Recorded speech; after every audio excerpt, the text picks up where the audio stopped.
там кофата. Дори кога кофата е асоциирана с отвора правилно, топчето повторно не паѓа. А зашто е така? Топчето не паѓа затоа што се јавува нова сила, која ще се нарекува центрипетална сила. Вртам кофата лево-десно, чувствувам како инертноста на топчето заради центрипеталната сила и гравитацијската сила ја влече кофата односно топчето. Овде е подлогата која се протиставува и топчето само притиска на дното на кофата.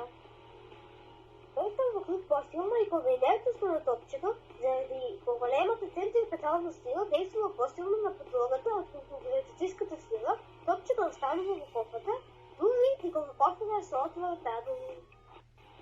Ако ја намалам центрипеталната сила, победува гравитацијската сила и топчето ќе падне. Значи, топчето останува во кофата само кога центрипеталната сила е поголема од гравитацијската.